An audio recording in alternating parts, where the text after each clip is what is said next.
விஜய், காவேரி 2 பேருமே கார்ல வந்துட்டே இருக்காங்க. வரும்போது அப்படியே ஒரு மாதிரி யோசிச்சுட்டே வராரு. "என்னங்க ஆச்சு உங்களுக்கு?" அப்படின்னு காவேரி கேட்குறாங்க. இல்ல ஒண்ணும் இல்ல" அப்படின்னு சொல்லிட்டு மறுபடியும் கார் ஓட்டிட்டே இருக்காரு. ஓட்டும்போது அப்படியே ஏதோ ஒரு யோசனை வந்துட்டே இருக்கு. "என்ன ஆச்சு உங்களுக்கு? நான் ஏதோ ஒரு விஷயம் பேசிட்டே வந்தேன். ஆனா நீங்க உங்கள பார்த்தா டிஸ்டர்ப்டா இருக்கு.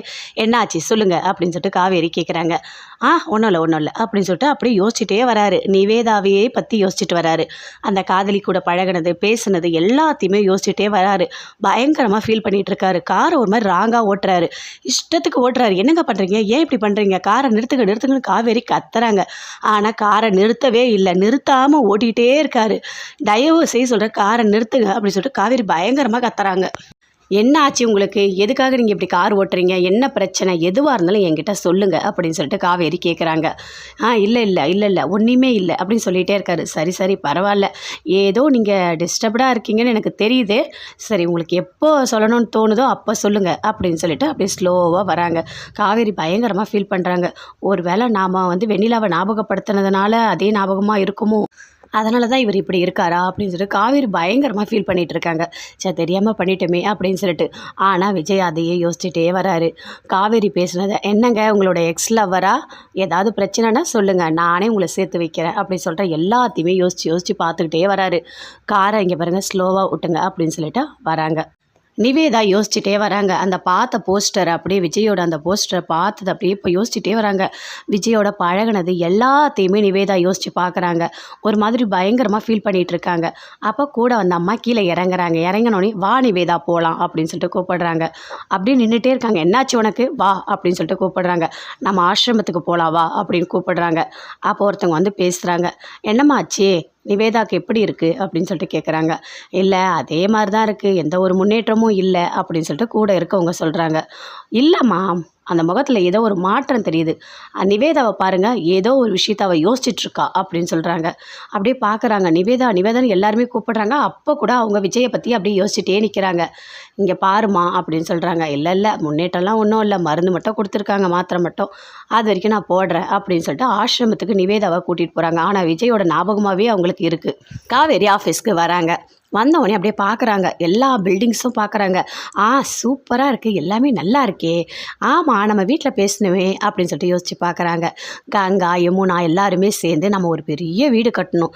வீடு கட்டிட்டு அதுக்கு அப்பாவோட பேரை வைக்கணும். அங்கே கூட்டிகிட்டு போய் அம்மாவுக்கு, பாட்டிக்கு 2 பேருக்கும் அந்த வீடை கிஃப்டாக கொடுக்கணும் அப்படின்னு காவேரி சொன்ன எல்லாத்தையுமே யோசித்து பார்க்குறாங்க. சரி, இதெல்லாம் நல்லா இருக்குது, இந்த வில்லாலாம் நல்லா இருக்குது, நம்ம போயிட்டு ஒரே ஒரு ஃப்ளாட் எவ்வளோன்னு கேட்டு பார்க்கலாமா அப்படின்னு சொல்லிட்டு வராங்க. மேனேஜர்கிட்ட கேட்குறாங்க. "இங்கே பாருங்கள், இந்த டிசைன் எல்லாமே நல்லா இருக்குது, சூப்பராக இருக்குது, நான் பார்த்துட்டேன். ஆனால் இதில் ஒரு ஃப்ளாட், ஒரு வில்லா இதெல்லாம் எவ்வளோ இருக்கும்?" அப்படின்னு சொல்லிட்டு கேட்குறாங்க. "என்னங்க மேடம், உங்களுக்கு தெரியாதா? விஜய் சார் உங்ககிட்ட சொல்லலையா?" அப்படின்னு சொல்லிட்டு கேட்குறாங்க. சொன்னார், இருந்தாலும் நான் தான் அவர்கிட்ட கேட்கல, நீங்கள் சொல்லுங்கள்" அப்படின்னு சொல்லிட்டு கேட்டுகிட்டே இருக்காங்க. இது எல்லாமே பின்னாடி இருந்து அஜய் பார்க்குறாரு. நக்கலாக பார்த்துட்ருக்காரு. இல்லை, இது 1,20,00,000 ரூபா அப்படின்னு சொல்லிட்டாங்க. "என்னது, 1,20,00,000 ரூபாவா?" அப்படின்னு சொல்லிட்டு கேட்டுட்டு இருக்காங்க. அதுக்கு பின்னாடி விஜயும் நின்றுட்டுருக்காரு, அஜயும் நின்றுட்டுருக்காரு. அங்கே அஜய் வராரு. "என்ன, 1,20,00,000 ரூபாவா? ஒரே ஒரு பழுப்பு உடஞ்சிது, 3 நாளாக தண்ணி வரலன்னு எங்கள் வீட்டில் டேரா போட்டுட்ருக்கீங்க. இப்போ 1,20,00,000 ரூபா கொடுத்து வில்லா வாங்கி உங்கள் வீட்டுக்கு கொடுத்து அப்படியே செட்டில் பண்ணிடலான்னு பார்க்குறீங்களா?" அப்படின்னு சொல்லிட்டு அஜய் கேட்குறாரு. இது எல்லாமே விஜய் பார்த்துட்ருக்காரு. "இப்போ உனக்கு என்ன பிரச்சனை?" "ஆமாம், நான் வாங்கலாம் தான் நினச்சேன், நீ என்ன பண்ண போகிற?" அப்படின்னு சொல்லிட்டு காவேரி பயங்கரமாக கத்திகிட்ருக்காங்க. அங்கேருந்து எல்லாத்தையும் விஜய் பார்த்துட்ருக்காரு. "உங்ககிட்டலாம் பேசி எந்த யூஸுமே இல்லை, போ" அப்படின்னு சொல்லிட்டு அங்கேருந்து காவேரி போகிறாங்க. அங்கேருந்து விஜய் ஃபோன் பண்ணுறாரு. "வா, என்னோடய கேபின்குள்ளே வா" அப்படின்னு சொல்லிட்டு அஜய். ஐயோ, இவர்கிட்ட போனால் மாட்டினவே, இவர் ஏதாவது திட்டுவாரே, இவர் வேறு ஆஃபீஸ்க்கு வர வேணான்னு சொல்லிட்டாரு, இருந்தாலும் நம்ம வந்துட்டோமே, என்ன பண்ணுவாரோ தெரியலையே அப்படின்னு சொல்லிட்டு அப்படியே அஜய் ஒரு மாதிரி டென்ஷனாக ரூமுக்கு போகிறாரு. போனோடனே அங்கே விஜய் அப்படியே உட்காந்துட்டு கேட்குறாரு. "என்ன, உன்னை ஆஃபீஸ்க்கு வரக்கூடாதுன்னு தான் சொன்னேன், எதுக்காக நீ வந்த?" அப்படின்னு சொல்லிட்டு அஜயை திட்டுறாரு. "அதெல்லாம் ஒன்றும் இல்லை, ராகினி ஆஃபீஸ் போன்னு சொல்கிறா, அதனால தான் நான் வந்தேன்" அப்படின்னு சொல்கிறாரு. "சரி, வந்தே ஒழுங்காக இருக்கியா? எதுக்கு காவேரிக்கிட்ட வம்புக்கு போகிற? எப்போ பார்த்தாலும் உனக்கும் காவேரிக்கும் ஆகவே மாட்டேது, உனக்கு என்ன தான் பிரச்சனை சொல்லு" அப்படின்னு சொல்லிட்டு விஜய் கேட்குறாரு.